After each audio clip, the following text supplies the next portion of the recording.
Handball sans frontières. Trois mots pour un projet mêlant handball, humanitaire et partage. À la base de ce projet, deux hommes. Gaël Michaud, entraîneur au Pôle Espoir de Besançon, et Daouda Karaboué, franco-ivoirien, double champion olympique, double champion du monde et double champion d'Europe avec l'équipe de France. Et si nous emmenions des jeunes faire découvrir le handball à leurs homologues ivoiriens? C'est ainsi que, du 9 au 17 juin, 22 handballeurs et handballeuses issus du Pôle Espoir de Bourgogne-Franche-Comté, accompagnés de leurs 10 cadres, ont découvert la Côte d'Ivoire, pour un voyage que nous allons vous raconter. Parmi les encadrants, on y retrouve des entraîneurs, des techniciens de l'arbitrage, un médecin, Audrey pour la communication, mais aussi notre team logistique, indispensable à la tenue de nos actions. Sur place, l'ONG Handball Objectif, présidée par Ibrahim Koulibaly, dit Ibou, s'occupera de notre séjour, de nos activités et de nos déplacements. Cette association agit en Côte d'Ivoire pour le développement du handball dans le pays, convaincue des valeurs sociales du sport permettant ainsi d'agir pour le développement du pays. Mais un voyage comme celui-ci demande beaucoup d'organisation et des mécènes pour financer le projet. Sous l'impulsion de Gaël, et géré avec brio par Sabine, la ruée aux mécènes est lancée. Chacun trouve, dans son entourage, quelques âmes charitables, touchées par notre aventure et prêts à nous accompagner. Au total, 106 accepteront de nous soutenir dans notre projet, représentant environ 40 000 euros de dons. En complément du mécénat, une grande tombola se met en place.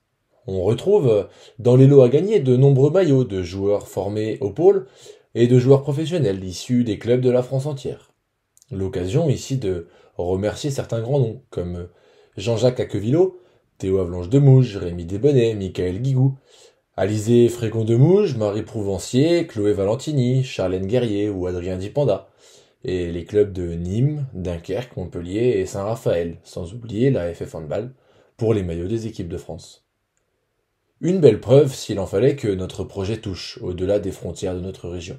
Cet argent récolté nous permet également de mener notre collecte de matériel. Textiles, ballons, jeux, matériel médical, dont la collecte a été organisée par notre docteur en chef, Philippe. Ce sont près de 600 kilos de dons qui voyageront avec nous jusqu'à Abidjan, grâce au travail de tous et l'aide, entre autres, de la Fédération française.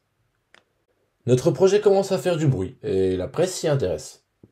France 3 Franche-Comté réalise un reportage présentant notre action, dont voici un petit extrait. Curieusement, c'est son expérience internationale qui a convaincu l'athlète de l'importance de ses racines. Depuis 2006, il œuvre inlassablement pour les jeunes de son pays. Un pays que Myriam Saïd Mohamed avait découvert lors des mondiaux juniors il y a 25 ans. Elle s'en souvient encore. Ça nous avait vraiment secoué parce que voilà, on se rend compte que quand on a à peine 20 ans, qu'on fait du handball et qu'on va dans un pays magnifique et qu'on se rend compte qu'effectivement c'est vraiment différent, qu'il y avait une pauvreté dont on ne se rendait pas compte. On est contente de leur apporter des ballons, des cages, des habits, enfin tout plein d'équipements et c'est un projet qu'on ne fera sûrement pas une deuxième fois. L'Est républicain nous suivra également, tout au long du projet, permettant une meilleure résonance à notre aventure. Tout au long de la préparation de cette aventure, les jeunes mettent la main à la pâte, sous la houlette de leurs encadrants. Préparation de la tombola, récupération des dons, construction de séances, chacun apporte sa pierre à l'édifice ivoirien pour un projet qui commence réellement à prendre forme. Il deviendra encore plus concret le 25 mai 2022. En guise de préparation et sous l'œil attentif de Daouda et d'Ibrahim venus pour l'occasion, 150 jeunes handballeurs des clubs du bassin byzantin débarquent au pôle de Besançon. Les pôlistes découvrent alors leur mission ivoirienne, animer des situations auprès d'un jeune public comme ils auront à le faire quelques jours plus tard. Après une initiation plutôt très réussie, il est l'heure de rejoindre le restaurant Thierry Garni pour une réception de présentation à destination de nos fidèles mécènes. Bien loin de votre confort au niveau de ces pôles que vous avez ici, vous allez être amené à rencontrer de vos collègues et de faire en sorte que ce que vous avez mis en application cet après-midi avec vos coachs, de faire en sorte que là-bas, vous ayez un vrai moment de partage pour montrer ce que vous faites ici, montrer ce qui se passe et puis les amener à pouvoir travailler sur du beach ou travailler sur autre chose. Parfaitement organisée par Audrey, Nicolas Clerc et Kintia Locatelli, cette soirée permettra à chacun de mesurer l'immensité du chemin accompli et la beauté des jours qui nous attendent sur le continent africain. Passé cette belle soirée, il est temps de préparer le départ, puisque le 9 juin arrive à grands pas.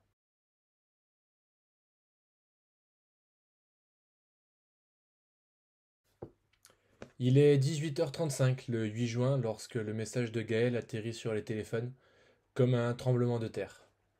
Conséquence de la grève des personnels au sol à Paris-Charles de Gaulle, notre vol est annulé et le projet remis en question. Alors que tout le monde était prêt au départ, c'est l'inquiétude. Pourra-t-on partir ? En véritable sauveur, Gaël nous annonce la délivrance à 19h09. Un vol alternatif est trouvé via le Sénégal. Notre voyage semble sauvé. Ceci n'est possible que grâce à l'énorme travail réalisé en amont du voyage et aux partenaires et mécènes qui nous ont accompagnés. Sans eux et sans l'argent récolté, nous n'aurions pas pu assumer le surcoût engendré par ce contretemps, et le voyage n'aurait pas pu avoir lieu.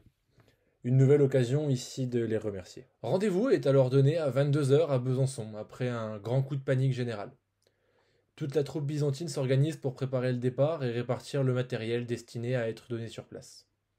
Après les au revoir aux parents, c'est l'heure de monter dans le bus, direction Paris, avec une rapide escale à Beaune pour embarquer le reste du collectif. 5h20, nous voilà à Paris. Le décollage est prévu à 10h40 et nous pouvons démarrer les formalités administratives. Toujours en raison de la grève, nous n'en sortirons qu'à 8h20 malgré notre passage en premier à l'enregistrement. Et pour pimenter le tout, Athéna n'aura le droit qu'à une partie de son billet, puisque le billet Dakar-Abidjan ne voudra pas sortir de la machine. On s'adapte, on improvise, on régule, mais ça va le faire.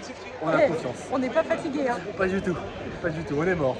40 minutes plus tard, un petit coup de stress en plus et un contrôle des sacs effectué sans grande difficulté, nous atteignons enfin la porte d'embarquement, 1h40 avant le décollage théorique du vol. La fin des problèmes ? Malheureusement non. Laurine, comment on se sent avant de partir pour Abidjan ? Moi j'ai hâte d'arriver, mais j'ai aussi hâte de monter dans l'avion parce qu'il va bientôt décoller là et on n'est toujours pas dedans. Prévu à 10h40, notre vol ne quittera la terre parisienne qu'à 14h40, soit 9h20 après notre arrivée à la capitale. L'attente se fait longue et beaucoup en profitent pour dormir ou jouer au sein de l'aéroport parisien. Si nous savons déjà la chance que nous avons d'être ici avec un avion prévu, une inconnue demeure puisque notre correspondance à Dakar saute en raison du trop grand retard. Pendant notre voyage dans les airs, l'objectif est toujours de rattraper la dette de sommeil que nous avons tous, et je vous laisse profiter de ces belles têtes dormantes.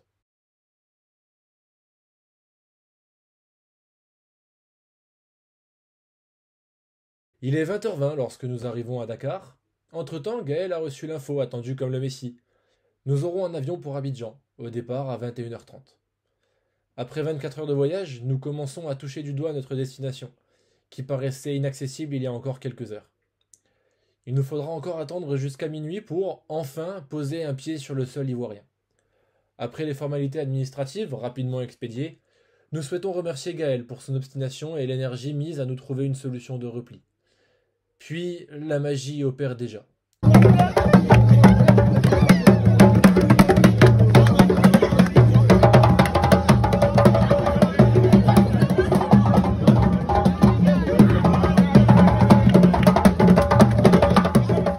Ibou est là, il nous attend avec l'association Génération Gagnante pour un accueil des plus chaleureux. Côté encadrant, quelques larmes coulent, en témoignage de l'incertitude et du stress des heures passées. Mais ça y est. Après 26 heures de trajet, nous y sommes. Après ces petits pas de danse et de fête, direction l'INJS d'Abidjan pour manger et se coucher. Audrey, en véritable envoyée spéciale et experte en communication pour notre voyage, envoie les derniers messages aux parents. Il est 1h44, on éteint les lumières. Soit 3h44 heure française. Après 30 heures épuisantes, place à 6 heures de sommeil avant une première grosse journée d'action. L'aventure n'avait pas encore vraiment commencé, qu'elle était déjà pleine de péripéties. Après cette courte nuit et une prise de marque au sein de l'INJS d'Abidjan, toute la troupe se réveille pour prendre un premier petit déjeuner, concocté par Janine, qui deviendra rapidement l'une des figures de ce voyage. Nous savons la chance que nous avons d'avoir un hébergement de qualité comme celui que nous propose l'INJS.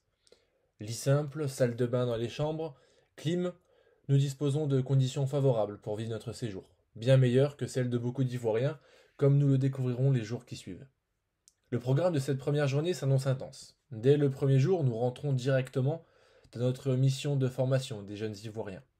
Messieurs, de bon matin, tout va bien? Très bien, au top. Au top. Parfait. Est-ce qu'on a bien dormi? Ah, super. Après un rendez-vous donné à 9 h, nous devons donc partir pour Abidjan, animer des séances et des matchs auprès de quelques 300 jeunes locaux tout au long de la journée. Mais à 9 h, le bus nous fait défaut. Comme la veille, au long du voyage, il nous faut faire preuve de patience. Les jeunes Français savent parfaitement s'adapter, et malgré la chaleur et le climat étouffant, loin de leur téléphone, ils se mettent à danser et à jouer. Arrête de tourner! L'attente se fait longue et le bus ne nous rejoindra qu'à midi. Pas de problème pour le groupe qui a adopté un nouveau maître mot pour ce voyage. Adaptation. Dans le bus, Gaël donne les premières instructions pour être le plus efficace dès notre arrivée, puisque les 300 jeunes nous attendent depuis le petit matin.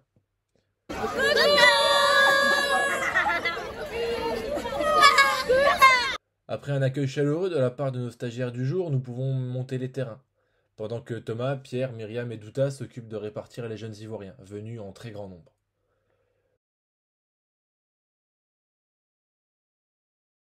Bon alors Thomas, comment ça se passe? Ça se passe super bien, on a du monde, de plus en plus de monde, plus le temps passe, plus on a du monde, donc c'est nickel. Salut Idriss. Salut. Alors qu'est-ce que vous êtes en train de faire? Là on est en train d'installer des buts, le matériel pour commencer à s'organiser, à commencer à travailler. Ceux-ci s'impliqueront tout au long de la séance, sollicitant de jeunes entraîneurs pour des questions et des conseils. 2, 3, 4, 5, 6.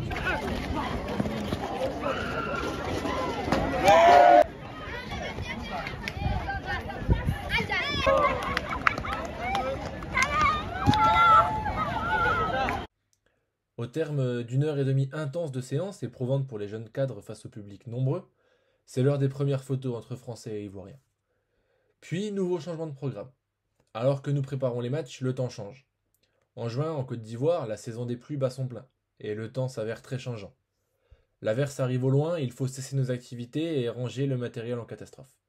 Direction un petit dojo pour rester à l'abri le temps de cette grosse averse. On se demande alors ce que l'on va faire et on regrette un peu de perdre du temps si précieux. Mais les Ivoiriens sont pleins de surprises et d'inventivité. Quelques cadres locaux, rapidement rejoints par des jeunes présents à l'initiation, installent une sono, diffusent de la musique et la magie continue d'opérer. Les tristes mines, fatiguées, laissent vite place à des sourires, et pendant que certains dansent, d'autres retournent en enfance et jouent aux petits jeux qui ont marqué leur jeunesse. Et pour les sages comme Douta, c'est plutôt l'heure de faire un peu de gym. Nous sommes frappés par cette joie de vivre de nos hôtes. Quelles que soient les conditions et les aléas, ils n'ont qu'une seule ligne directrice, s'amuser, sourire et danser. Un véritable contraste avec certaines tendances françaises malgré nos conditions de vie bien plus confortables. C'est ici une première leçon de vie que nous recevons de leur part.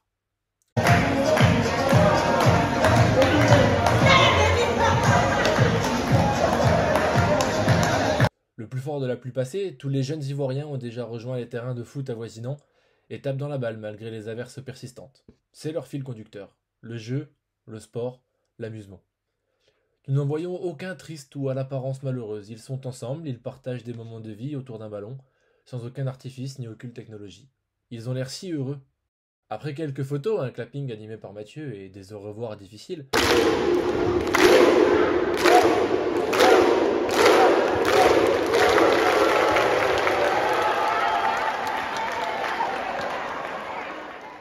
il est l'heure de rejoindre l'INJS pour y prendre un bon repas. Puis nos lits nous attendent. Après cette première journée complète sur le sol ivoirien, un vrai périple nous attend le lendemain avec un transfert prévu jusqu'à Djoukoué.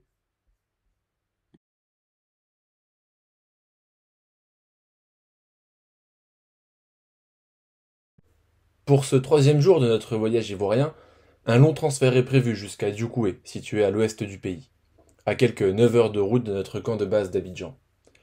Nous devons y passer 3 jours, dans le but de découvrir la Côte d'Ivoire dans son entièreté, en passant de la ville à la campagne et du bord de mer au cœur des terres. Nous souhaitons aussi faire profiter l'ensemble du pays de notre venue, et pas seulement Abidjan. Après un départ en bus avorté, et pour des raisons logistiques, après une certaine attente, nous resterons finalement à Abidjan pour la journée, avec un voyage reprogrammé, vraisemblablement, au lendemain. À nouveau, le groupe parvient à s'adapter et un nouveau programme se met en place. Nous profitons de cette journée pour découvrir les infrastructures dans lesquelles nous sommes accueillis. Ainsi, ce samedi, une cérémonie est organisée dans le gymnase de l'INJS, au cours de laquelle de nombreux étudiants dansent en tenue qui semble traditionnelle.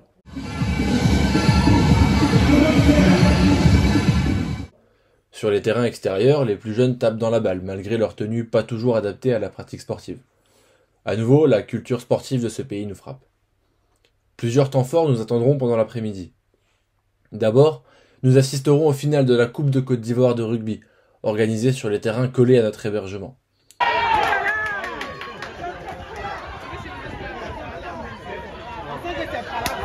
Nous sommes alors marqués par l'engagement des joueuses et par l'engouement des spectateurs présents, captivés par la rencontre et déchaînés à chaque offensive. La finale féminine se terminera d'ailleurs au tir au but. Puis, le hasard faisant bien les choses et le cadre étant propice à ce genre de rencontre, Pierre et quelques joueuses rencontreront Aboubacar Diarra-Souba, athlète ivoirien ayant disputé les Jeux Olympiques de 2016 aux côtés notamment d'Usain Bolt.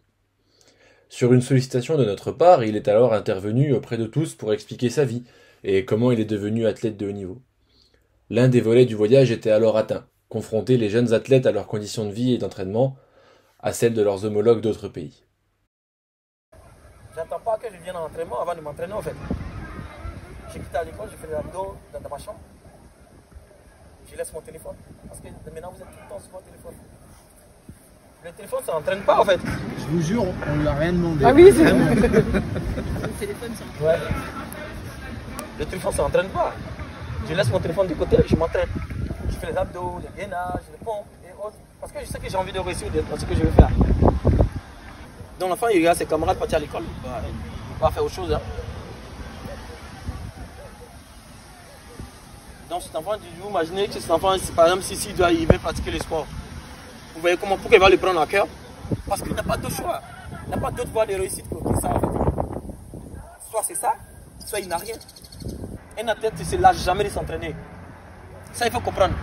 Un athlète ne se lâche jamais de s'entraîner.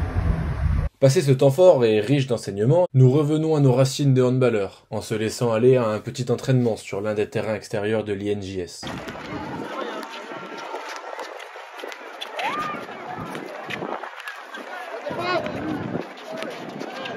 Puis, nous décidons de sortir du camp de base pour rejoindre, de l'autre côté de la rue, le restaurant Le Charbon, dans lequel Janine prépare tous nos délicieux repas.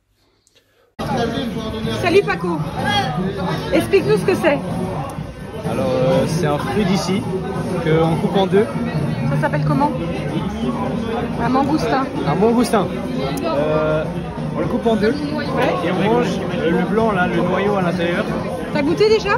Ouais. Et alors? Ça a le goût un peu d'un kiwi en meilleur.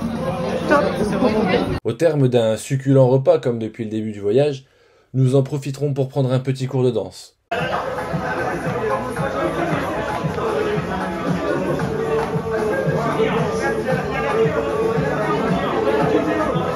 Nos jeunes en profiteront également pour remercier l'ensemble des locaux qui nous accueillent dans de parfaites conditions, ainsi que leurs encadrants.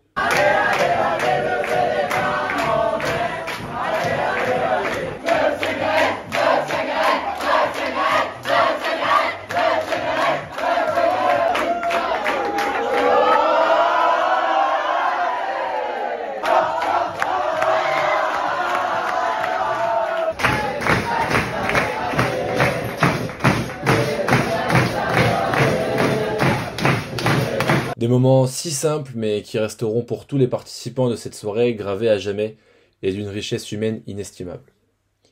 Mais il fallait rapidement faire retomber l'excitation de cette soirée, puisqu'il était déjà l'heure d'aller dormir. Le réveil était programmé pour 5 heures le lendemain, avec un transfert reprogrammé pour Dioukoé et une journée qui s'annonçait des plus chargées.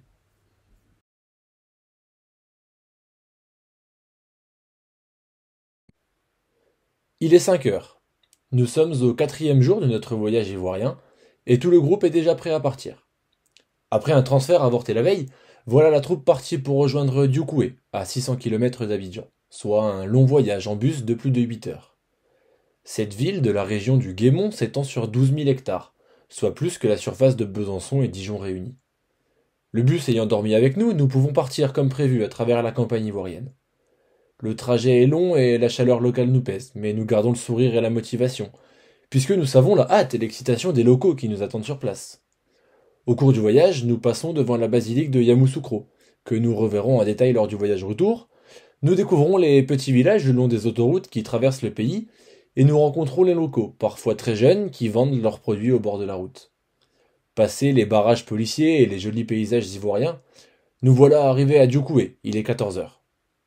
Nous sommes alors reçus en grande pompe par les adjoints du maire du village, ravis de nous accueillir et qui avaient préparé notre venue de longue date.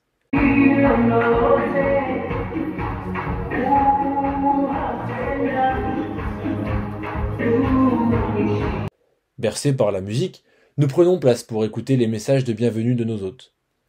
Mais il ne faut pas s'attarder, puisqu'après le repas, près de 200 jeunes nous attendent sur la place de la ville pour une nouvelle initiation. On est arrivés, ils sont en train de monter les buts, vous les voyez ici. On a un petit lieu d'intervention sympa avec des spectateurs. Bien entendu, la musique à fond, les ballons et tous les jeunes qui sont là. Ça va être canon. Il y a le bus, il y a des lignes qui sont tracées au sol. Les lignes d'un terrain classique. On le divise en trois, on fait 3 petits terrains en largeur. C'est bon pour tout le monde ça? Vous voyez le schéma là, hein? Okay. Comme à Abidjan, nos jeunes s'engageront entièrement dans cette nouvelle action de formation auprès des locaux. C'est donc avec plaisir et une certaine fierté que l'on observe ces nouveaux éducateurs former leurs homologues tout au long de l'après-midi, sous le regard attentif du troupeau voisin. Donc Myriam, comment ça se passe? Super bien, franchement, les gamins et les adultes, parce qu'on a des jeunes hommes de 19 ans, sont ravis qu'on soit là, et nous on est ravis d'être là. Je vous assure que pour moi et pour nous, hein, c'est quelque chose de hyper symbolique de pouvoir partager, de pouvoir donner, donc on s'éclate, moi je m'éclate, et là je vais aller animer une séance. Allez, vas-y vite. Ces actions représentent de véritables temps forts de notre voyage, et nous tiennent à cœur pour leur valeur de transmission et de partage. Comme nous en avons pris l'habitude depuis notre arrivée, nous nous laissons aller au jeu des photos après cette animation réussie, dont tout le monde ressort heureux. Nous en profitons encore pour danser, partager et profiter tous ensemble. Sans différence, sans filtre et sans gêne, le partage dans son sens le plus pur est certainement le plus beau.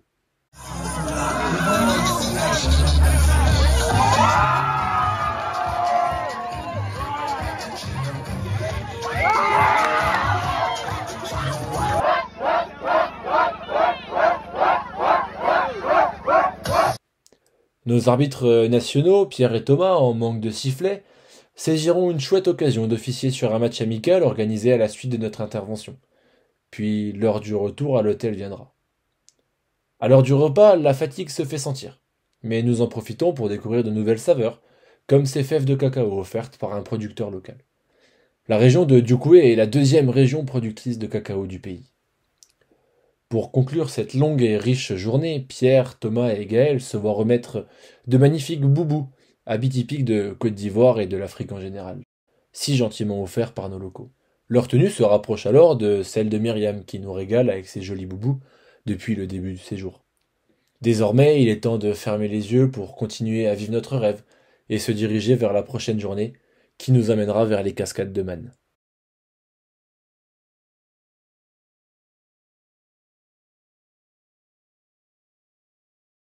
Lundi matin. Une nouvelle semaine commence et une nouvelle journée de notre séjour ivoirien. Après une nuit un peu prolongée pour récupérer de notre longue journée de la veille, nous nous rendons au petit déjeuner, quelque peu différent de celui que nous connaissons. Le programme de notre journée est assez alléchant et plus tranquille que ce que nous avons connu jusqu'ici. Nous prévoyons de rejoindre les cascades de Man, situées à 45 minutes de route de notre hôtel et réputées dans la région. Pas d'initiation au programme, mais plutôt une découverte du pays, qui faisait également partie intégrante de notre projet. Nous voilà donc de retour dans notre bus, avec notre super chauffeur Soro et son fidèle assistant, Arnaud, sur les petites routes de Djoukoué pour se rendre vers Man. Avant les cascades, une première escale nous attend. Nous découvrons les singes de la forêt sacrée de Gbeuple, dont l'histoire sacrée et la légende associée participent pleinement au rayonnement de cette région, reconnue au patrimoine mondial de l'UNESCO. En présence du guide, nous pouvons donc approcher ces singes, auxquels nous donnons des bananes et des cacahuètes.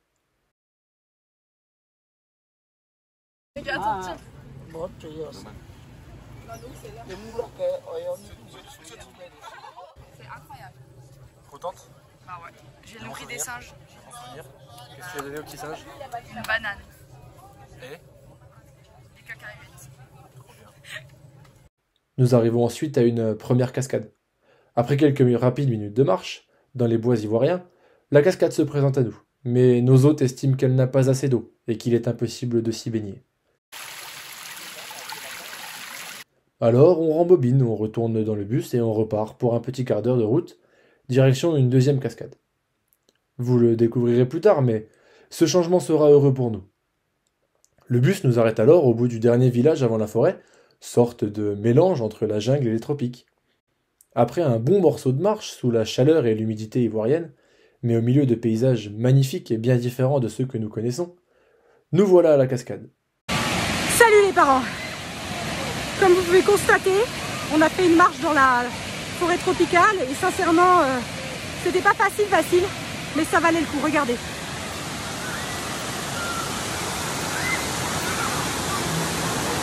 Léo!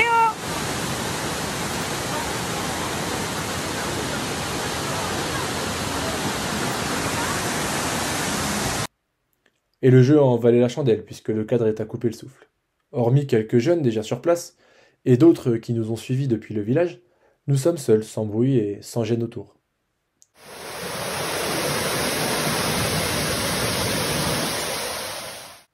Nous nous laissons donc aller à une séance de baignade collective, entremêlée de séances photos.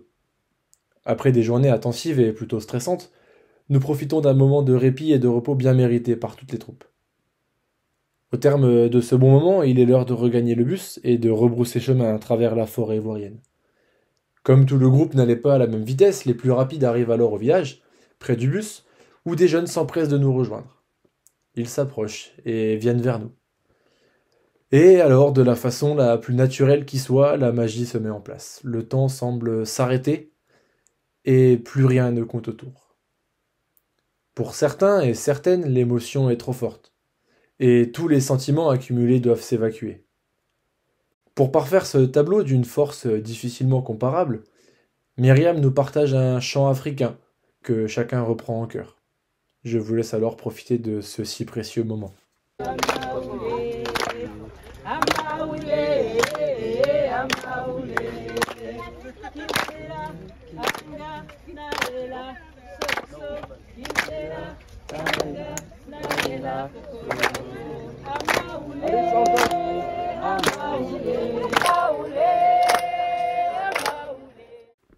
Passé toutes ces émotions et délaissés de nos maillots, nous reprenons la route vers l'hôtel.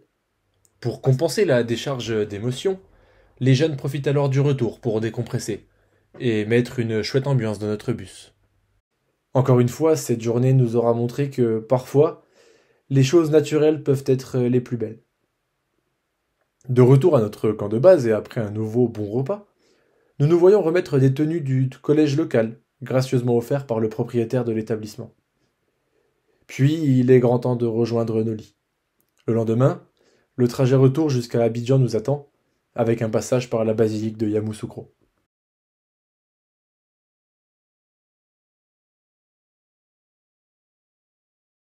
Ce nouveau jour qui se lève sur les terres ivoiriennes marque la fin de notre séjour à Dioukoue, entamé 2 jours plus tôt. Les 9 heures de bus de l'aller nous attendent donc pour le retour, nous permettant à nouveau de profiter des jolis paysages que nous proposent les villages que nous traversons à travers le pays. Après un dernier petit déjeuner à l'hôtel, nous sommes à nouveau reçus par les adjoints au maire, qui nous témoignent leur joie et leur gratitude de nous avoir accueillis. Symboliquement, nous leur transmettons un ballon, comme une passation de savoir et un partage d'énergie, en vue de leur poursuite du développement du handball sur leur territoire. Passé ce temps protocolaire mais symboliquement important puisqu'il laissera une empreinte durable de notre passage dans la région du Guémon, il est l'heure de reprendre la route, afin de retrouver notre camp de base d'Abidjan, à l'INJS. Nous revoilà donc plongés dans le cœur du pays, le long de ces grandes autoroutes qui traversent la Côte d'Ivoire, dans un surprenant mélange de villages et de forêts tropicales. Contrairement au voyage aller effectué en une fois, le retour nous propose une halte, au cœur de la capitale du pays, Yamoussoukro. Notre arrêt se concentrera sur un seul site, la basilique Notre-Dame de la Paix, plus large basilique du monde. Le site est immense, et de grands espaces verts entourent la basilique, qui trône au milieu du parc. Si le bâtiment est magnifique dans sa construction et dans sa grandeur, nous sommes marqués par le contraste qui existe entre la richesse de cet édifice et la pauvreté apparente dans les villages que nous venons de traverser. Les règles sont assez drastiques concernant la visite du site. Les jambes doivent être couvertes et les photos sont interdites à l'intérieur. Une façon pour nos hôtes de laisser une part de secret à cette impressionnante basilique. À l'intérieur, tout est luxueux. Des vitraux jusqu'au dôme en passant par les colonnes, nous sommes sous le charme de l'œuvre que nous visitons. Nous terminons cette visite en prenant un peu de hauteur qui nous permet de mieux découvrir l'immensité du site. Puis il est l'heure de reprendre la route pour combler les 3 heures qui nous séparent d'Abidjan. Passés les nombreux bouchons à l'entrée de la capitale économique du pays, nous voilà de retour à l'INJS, il est plus de 19h30. À notre arrivée, un des piliers de notre voyage nous attend. Daouda est avec nous et, ni une ni deux, il s'empresse d'aller, avec Douta et Myriam, dispenser une formation aux entraîneurs des clubs proches d'Abidjan. Pendant ce temps, le reste de la troupe retourne chez Janine pour le repas du soir, au cours duquel nous aurons à nouveau tant de plaisir à déguster ces délicieux plats, rejoints 1 heure plus tard par les formateurs du jour. De la richesse culturelle témoignée lors de nos échanges à Dioukwé ou lors du repas, à la richesse technique lors de la formation des cadres locaux en passant par la richesse architecturale de la basilique, cette nouvelle journée sur le sol ivoirien nous aura démontré que riche prend plusieurs sens. Charge à nous de mettre à profit nos 2 derniers jours ivoiriens pour continuer d'emmagasiner la richesse ivoirienne tout en continuant de transmettre la nôtre.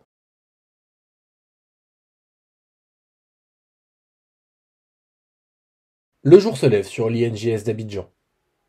Pour notre avant-dernier jour sur place, la pluie a fait son apparition, elle qui nous avait laissés bien tranquilles depuis notre arrivée, malgré la saison des moussons. Notre programme de la journée est assez chargé, même si aucune animation ne nous attend. Toujours avec Arnaud et Soro, nos super chauffeurs, et en compagnie de Daouda, nous devons nous rendre à Grand Bassam. Cette ville était, à la fin du XIXe siècle, la première capitale coloniale, portuaire, économique et juridique du pays. À notre arrivée dans la cité, nos hôtes nous embarquent pour une visite de cette ville historique, en commençant par le phare datant du début du XXe siècle, puis nous découvrons le pont de la Victoire, lié à la marche des femmes, ou encore le palais royal de Grand Bassam. Enfin, avant de manger, nous visitons le musée national du costume, dans lequel nous apprenons de précieuses informations sur la culture du pays et sur le rôle du vêtement dans la représentation sociale. Les Mandés en Côte d'Ivoire, on peut en trouver 2 groupes, le groupe Mandé du Sud et les Mandés du Nord. Voici les Mandés du Sud, symbolisés par le chef Yacouba. Malgré la pluie, nous rejoignons le bord de l'océan pour prendre le repas dans un restaurant semblable à celui de Janine. Le sable présent sur la plage devait nous permettre d'initier nos jeunes cadres à la pratique du beach handball, si cher à Thomas, mais les conditions météo viendront modifier nos plans. Myriam en profite alors pour remercier ceux qui nous ont aidés et laisser une empreinte, même éphémère, de notre venue dans ce si beau pays. Merci beaucoup, Côte d'Ivoire 2022, génial, génial, génial! Sortis du restaurant, nous rejoignons les rues commerçantes de la ville pour effectuer nos achats et ramener quelques souvenirs à nos proches. César, qu'est-ce qui se passe là, Sabine? Je distribue les sous pour qu'ils puissent faire les courses, pour vous ramener des petits souvenirs. Montre-moi tout ce que tu as. Oh là là là là là là là là. Richissime. Bien accompagnés par Mama Akabla et Daouda, nous découvrons alors les produits locaux et l'art subtil de la négociation. Mais déjà nous devons anticiper le retour, puisque le temps presse et 2 temps forts nous attendent encore. Ce dernier jour complet sur place termine en apothéose notre voyage, puisque la fin de journée se veut être le bouquet final de notre voyage, en rassemblant tous les axes de notre projet. D'abord, nous rendons visite à Génération Gagnante, association présidée par le chef de cabinet adjoint du Premier ministre, M. Simon Cambiré. Ce mouvement, à destination de la jeunesse du pays, nous a accueillis dès notre arrivée, et nous aura simplifié nos conditions lors de ce séjour. C'était vraiment un pays magnifique et avec de belles personnes. Et je pense qu'au niveau aussi, beaucoup d'émotions avec les personnes qu'on a rencontrées. On a même offert nos maillots parce qu'ils n'en avaient pas. Et je pense que ça a été beau voyage au niveau émotionnel et rencontre. Vous avez parlé de notion de gagnant-gagnant, voilà, mais je crois qu'aujourd'hui, on a tous gagné quelque chose. Merci.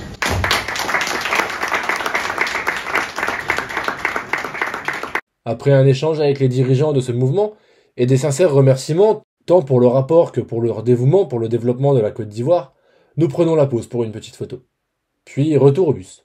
Pour le bouquet final de ce feu d'artifice, nous rejoignons l'orphelinat pour garçons de Bingerville. Sur place, nous sommes accueillis, comme toujours, par des chants et des danses.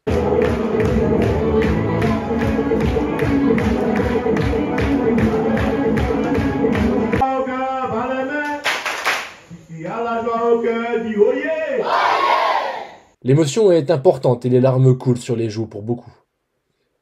Nous leur remettons 3 sacs de dons, mélange de livres, jeux, de ballons et de vêtements. Et à l'initiative de la collecte médicale, Philippe leur remettra également le fruit de la générosité des praticiens engagés. Comme nous en avons l'habitude, nous terminons ce temps fort par des moments de partage rythmés par la musique.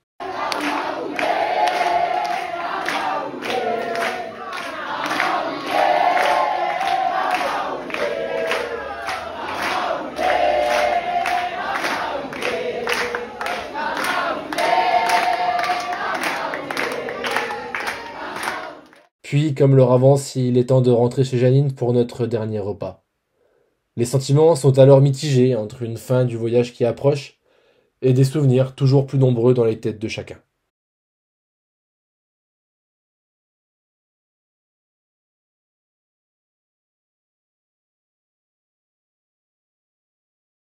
Toutes les bonnes choses ont une fin. Et le rêve que nous vivons depuis maintenant 7 jours n'échappera pas à cette règle. À notre réveil, nous savons que nos heures ivoiriennes sont comptées, et l'avion retour est prévu pour 19h le soir même. Nous profitons alors d'un dernier petit déjeuner, toujours proposé par Janine, avant de croquer à pleines dents nos dernières péripéties africaines. Pour rattraper l'annulation de la veille, et malgré la légère pluie, Thomas, Pierre et une dizaine de jeunes réquisitionnent le bout de sable collé à notre hébergement et installent un terrain de beach. Les jeunes Français mettent alors en avant leur qualité de 360 ou de kung-fu, et sont rapidement rejoints par leurs homologues ivoiriens, au moins aussi agiles et motivés pour découvrir cette nouvelle pratique. Jusqu'au bout, nous aurons poursuivi nos missions de formation et de découverte, non pas du handball mais des handballs, puisque nous y associons les nouvelles pratiques. Ce temps de partage et de cohésion, encore et toujours axé sur l'ouverture entre pairs, nous permet de clore l'ensemble des animations et interventions prévues au fil de notre voyage à Abidjan. D'une certaine façon, la boucle est bouclée. Après notre première action de formation, 6 jours plus tôt, au cœur d'Abidjan, nous terminons sur notre camp de base, en proposant une pratique en plein développement à un pays qui se développe tout aussi vite. La métaphore est belle et nous pouvons ranger nos cages et nos ballons, avec le sentiment du devoir accompli. Toi, si tu dois faire un petit point sur le séjour que tu as passé, tu as envie de dire quoi? Très émouvant, mais on rencontre de superbes personnes et le pays est vraiment magnifique, enfin, c'est trop génial, vraiment. Bon, super. Bah, je te remercie Camille. Merci.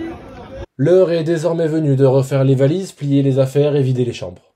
Je vous laisse imaginer la tristesse qui saisit le groupe, puisque chacun a compris que le voyage se termine. Pendant ce temps, Philippe, Audrey, Myriam et Gaël se rendent en conférence de presse. Les médias locaux nous ont suivis depuis notre arrivée en Côte d'Ivoire, et cette conférence nous permet de leur livrer notre bilan et notre vision de ce voyage.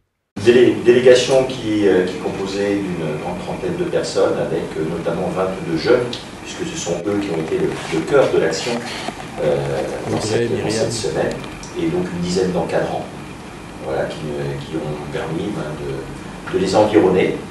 Tout ça grâce au soutien et à la présence de nos collègues d'HBO et de DECAV.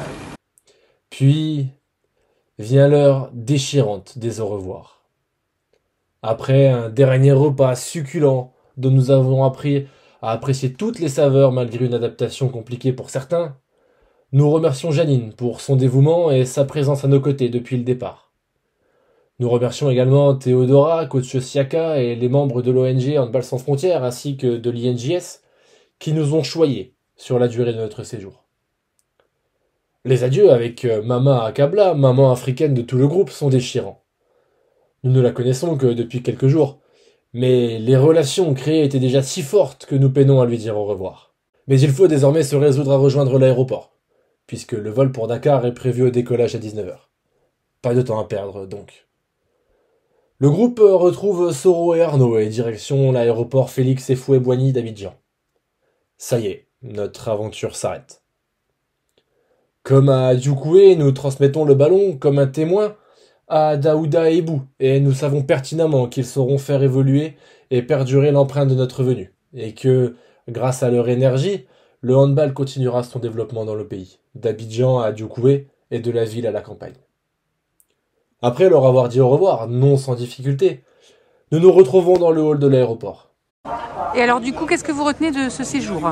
Et bah, la rencontre avec les enfants qu'on a pu faire, soit avec le hand, soit qu'on a vu dans des villages, ou sinon les lieux qu'on a visités, le beau paysage, et voilà. Une fois les différents contrôles passés, l'attente laisse apparaître un sentiment fort désagréable. Une sorte de gueule de bois ou une grande claque derrière la tête, car tout le monde en était bel et bien conscient. Dans quelques minutes, nous serons dans l'avion qui nous ramènera à Paris, et ce séjour ivoirien, avec ses émotions, ses rencontres, ses moments de joie, ses découvertes et son partage, sera définitivement terminé. Un peu déçu quand même de partir, parce que la Côte d'Ivoire, franchement c'est trop bien passé. Plein d'émotions, plein de bonne humeur, c'était incroyable. Donc tu as vécu un bon moment. Ouais. Bah, je suis contente. Bon retour. Merci. Mais nul doute qu'en chacun d'entre nous, français ou ivoiriens, il continuera de vivre pendant longtemps. Puisque, au fond, une partie de notre cœur ne montera pas dans l'avion et restera à leur côté comme un pont infini entre la France et la Côte d'Ivoire.